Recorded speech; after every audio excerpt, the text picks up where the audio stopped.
I am AI avatar of CA Ratan Mundra. Welcome to the Districts as Export Hubs Implementation Drive. On May 20, 2026, a virtual meeting was held under the leadership of Shri Rajesh Agrawal, the Commerce Secretary of India. The meeting brought together chief secretaries, district collectors, and Export Promotion Council representatives.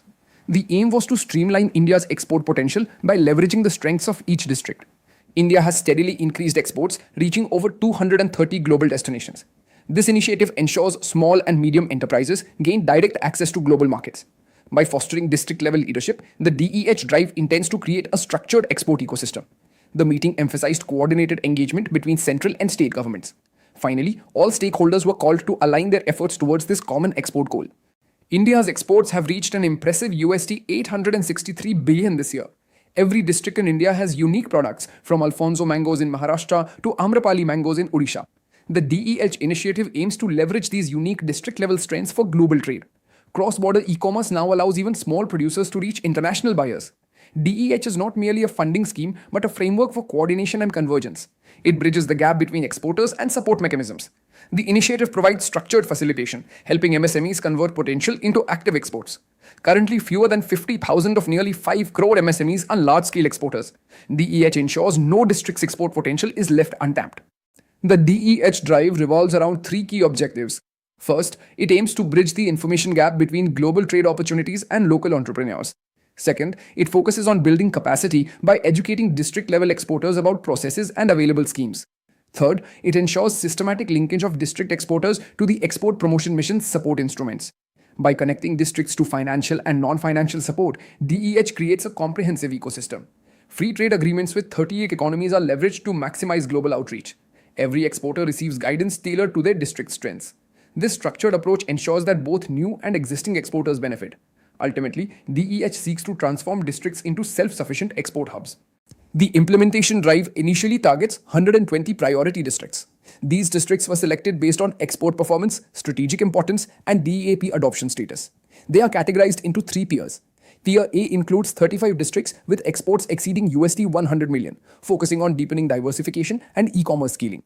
Tier B comprises 51 districts with moderate export levels, emphasizing scheme linkages and platform onboarding.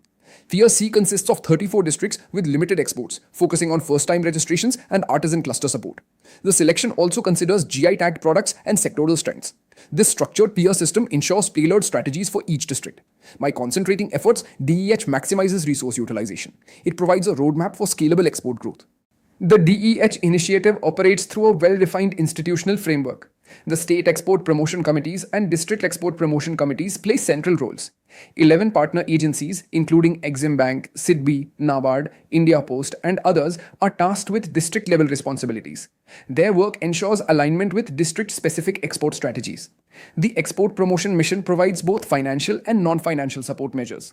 These include interest subvention, trade finance, certification assistance, and overseas warehousing support. By coordinating these resources, DEH strengthens local capacity. The committees act as operational arms to monitor progress and resolve challenges. Together, they ensure systematic implementation at both state and district levels. Technology plays a pivotal role in the DEH drive.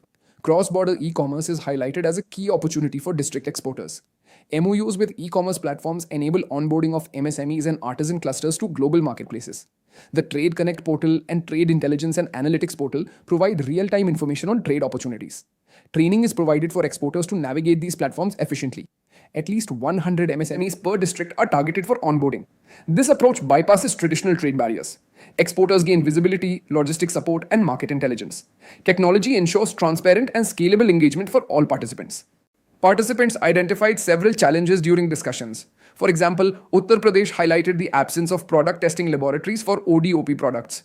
Jammu and Kashmir reported data capacity limitations in maintaining DEEPs and the need for dedicated export facilitation cells. Chhattisgarh emphasized access to granular CES data for district targeting.